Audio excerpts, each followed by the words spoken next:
We have with us, believe it or not, Anthony, you should believe it because you booked it.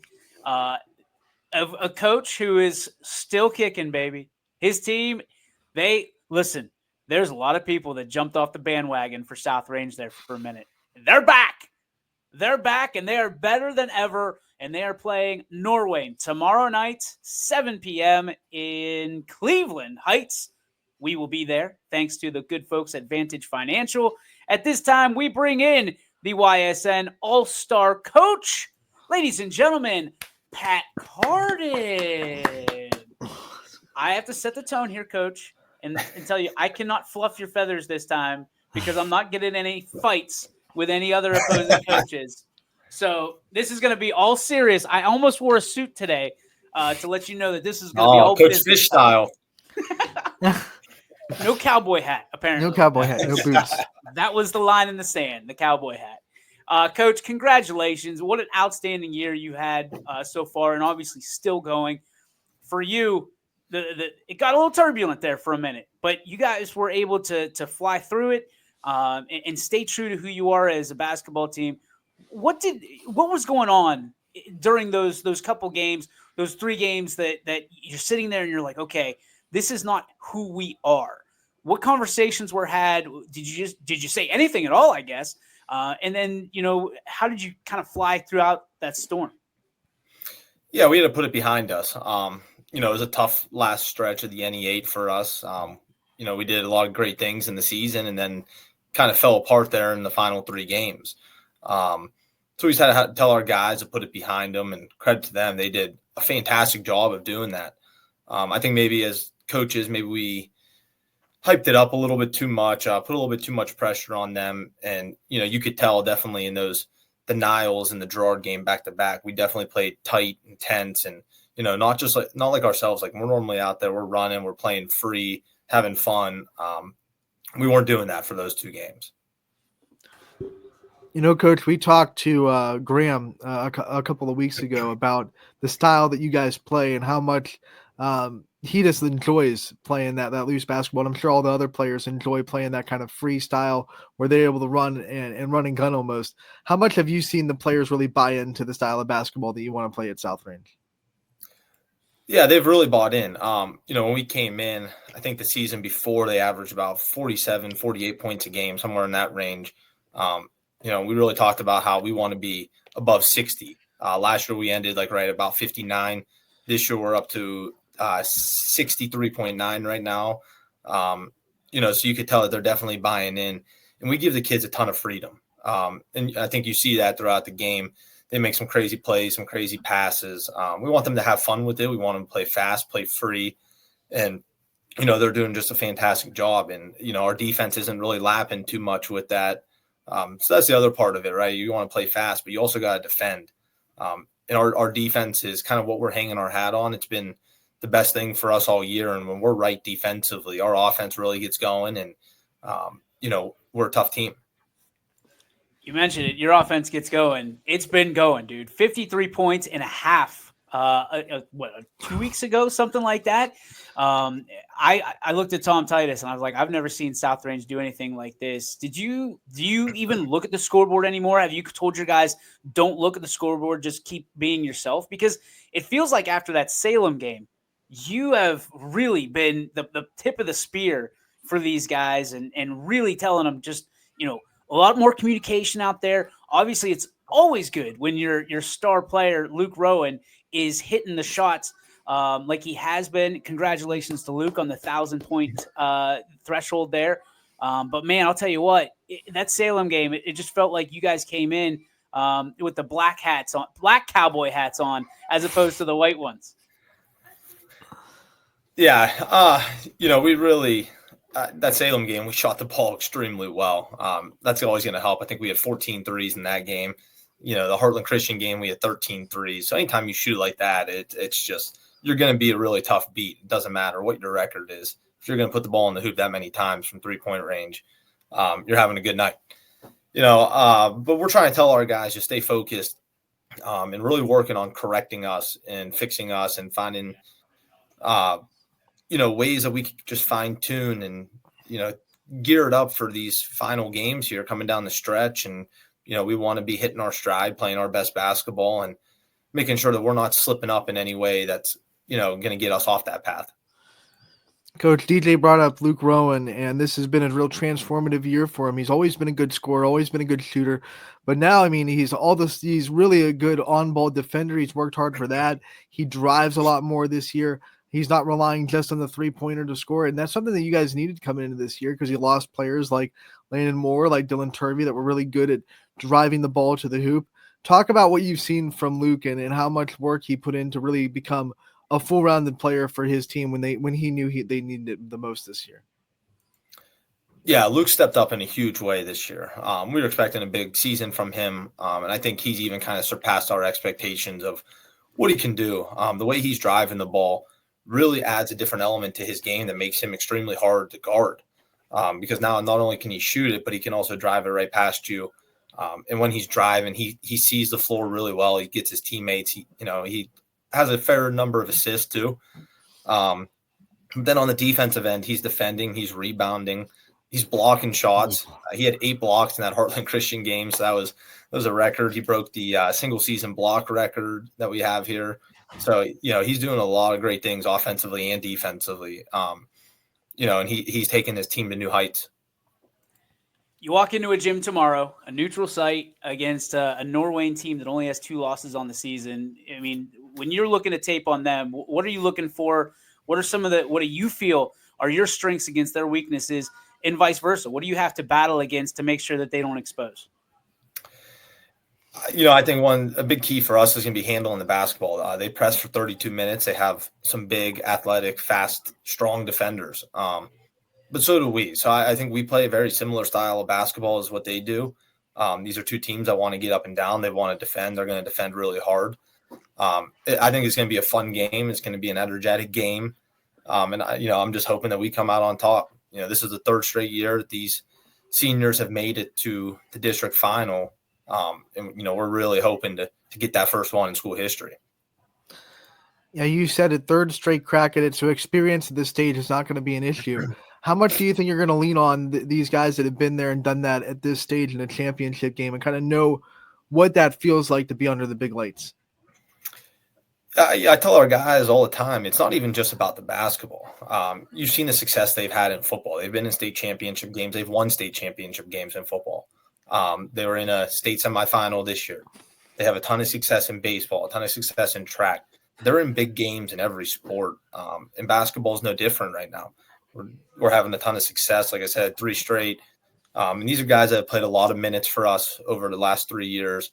And from a coaching standpoint too, I've been very fortunate that I've been around great teams and great coaches, where I've been in high school basketball for 8 years at the varsity level. And 6 times we've made it to a district round. And this is the 5th time that we've gotten to a district final.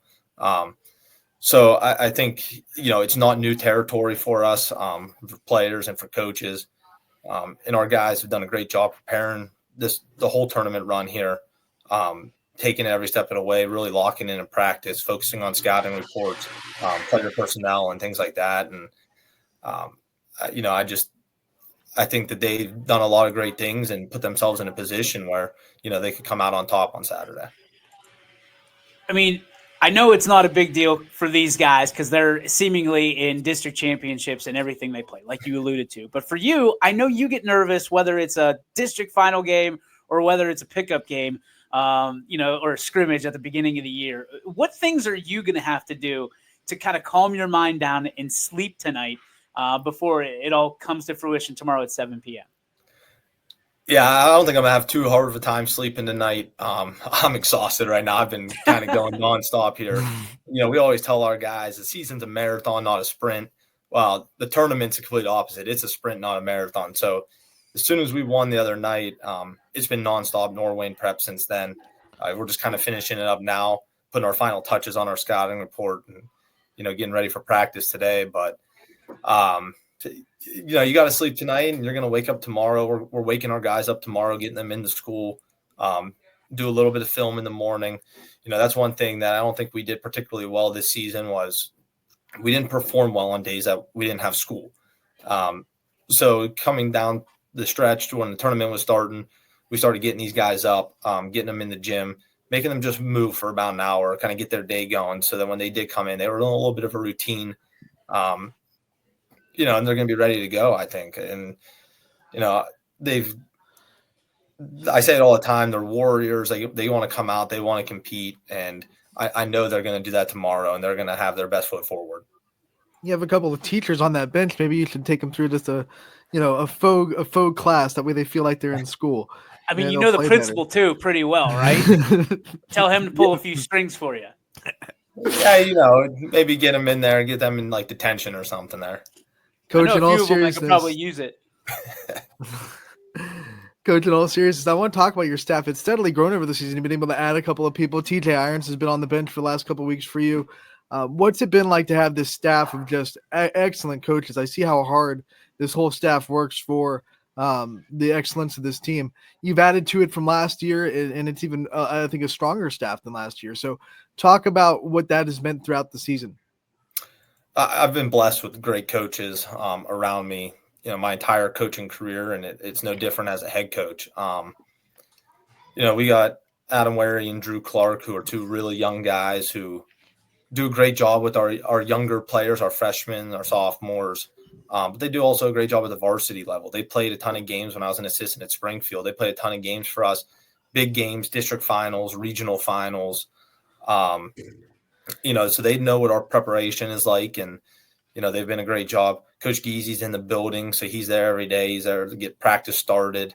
And then we bring in Coach Irons. He's been with our program. He's at 7th and 8th grade level.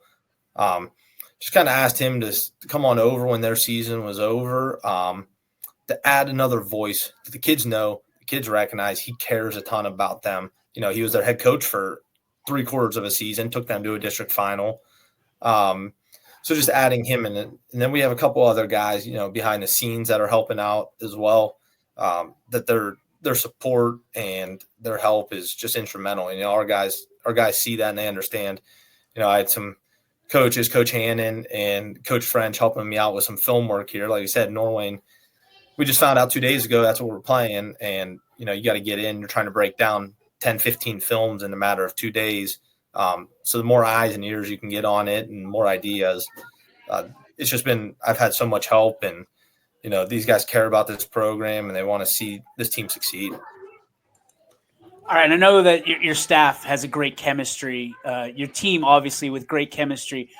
For you, you're like the mad scientist with this. You kind of concocted all of this. What makes up great chemistry of a team, of a program, and how did you guys do it in a short window? I mean, really, just 2 years since you've been there, you've been able to build this chemistry within this program. Yeah, I think that was something that was coming in last year. I use the analogy last year. We were kind of like patching the ship, right? There was holes in the ship's sinking. We were patching it. We had a great team. And to be able to get to a district final was fantastic. Then this year we're talking about righting the ship, steering in the right direction. We're getting our younger guys are starting to come through our program. Our sophomores are in the second year, the juniors in the second year, seniors second year. They've seen the same faces, the same terminology, the same guys. We expect the same things. And I think one big thing that really switched is, it takes a little while for them to gain trust in us, and vice versa. I think the Mohawk game was a huge step in that trust for us. I'm not an extremely vocal coach on the sideline. I don't get on the officials too much. Got a little overly excited in that game. It got technical. And I think that was the moment that kind of clicked with our kids. Like, okay, he has our back and we're going to have his. And, I think the relationships have even strengthened since that point. And that was a big point in our season where, okay, like, you can kind of see when it clicks. And I just think that was that moment. Yeah, you needed that one spark to light him up, right? That technical foul you need that one, right? Coach, what I want to ask you, one and only. You talked about patching the ship, righting the ship. Now, do you feel like it's a little bit like burn the ships? Like, hey, this is it. Whoa. This is district championships. We're either winning or we're not going home. No, I think you're running into there's great opponents that we're running into here. And you got to play your best basketball every night. And our guys, they understand they have a great opportunity ahead of them, and we're just going to keep pushing forward. If you win or lose, you got to look back at the season. It was a highly successful season for us. We, like I said, third straight district championship. I believe this is only the third time in school history they've reached 20 wins on the boys' side. These guys they've won a ton of games in South Range uniforms. They've had phenomenal careers. I would just love to add one extra district title, to their resume. Oh, that'd be incredible. I mean, obviously, there's a team that plays right before you that would like to see the entire league would love to see you guys match up yet again for that rubber match because the heartbreaker on both sides this year, and obviously it stems into football season too. I mean, is it a situation where NE8 typically in the postseason they root for each other? What do you do? I know you're probably getting there a little soon, sooner than your game, obviously. So are you watching them? Are you trying to keep an eye on them, or how do you keep focus on your guys and the task at hand when Poland's on the floor before you? Yeah, I'm going to be there before the game, or before their game, and I got to pay attention to that and hope that we're playing the winner of that game on Wednesday. Just prepare for that kind of thing. Our guys are going to be locked in. The league's been great help. Like I said, Coach Hannon, he got a little excited when he beat us last time. I blame you for that one, DJ. But it's my fault. Always gassed him up. He's helped us and he's supporting me throughout this tournament run. And if Poland plays the next round, if they get to play Norway instead of us, I'm going to help Coach Fender out, and vice versa. If we get to play Lutheran East instead of Poland, I'm hoping he's going to help me out. A lot of people talk down about the league this year. I didn't think the league was very good. And then, you got two teams playing in back-to-back district finals on Saturday. So I think the league's not as bad as what people talked about. We still got some really great teams in it. If you win that district tomorrow night, what's the first thing that's you think's going to come through your mind? I think I'm just going to be thrilled for the kids, all the hard work that they put in. Honestly, it's about them. Like I said, getting the first one in school history, that's something that, those guys are going to etch their names into the school history forever. That's the first team to finally get over the hump. And like I said, it just adds something else to them where they've already had great careers and a ton of success in those uniforms and in those hallways. Adding that to it would just be the cherry on top. Coach, my final question for you is, you're going to have one more practice tonight and one more time to kind of be with the guys in the gym and hopefully earn a couple more practices when you win on Saturday. Notice I said win because I have all the faith in you guys. What's the final message going to be tonight after practice before you wake up in the morning and get ready for the district championship? Yeah, I think the final message is going to come down to, like I said, the end of the NE8 schedule. I think we put a little bit too much pressure on them. At the end of the day, it's just a game, and we got to get them, prepared for that and ready that they're gonna do it to the best that they can play. Continue to play our style and do the things that we want them to do. And if we do that, I think we could have a really good chance coming out on top. My final question is, what's the fit going to be? I know you threw one of the outfits away from this year because it wasn't going so hot for you. That burgundy pullover had a bad season for us. It had a bad season. You're gone pullover. What are we going with? We going with the white shirt, the white polo, like you're used to? The white polo and the black pants. It's been working consistently for us. I don't want to change up any mojo right now, and that's what we're gonna do. I'm gonna have to. I'm gonna find a white polo and black pants, and I'm going to emulate it from way above. I got an extra one for you. I'll get you one. Yes, let's go. Yeah. I don't think I can pull off the hair though. I think that I might have to go to a costume store or something and get a wig for the Pat Carden hair. That's a good. That's a good looking hairdo right there. I got way better than obviously, this. What my dad's hair looks like. So I said I got to keep it while I have it. I know what my future holds. Your dad's got the best do in the business, buddy. The best do there is. Pat, we can't thank you enough for always stopping by, brother. We're so excited for you tomorrow. Best of luck against Norway, and we'll see you there. All right, thank you, guys.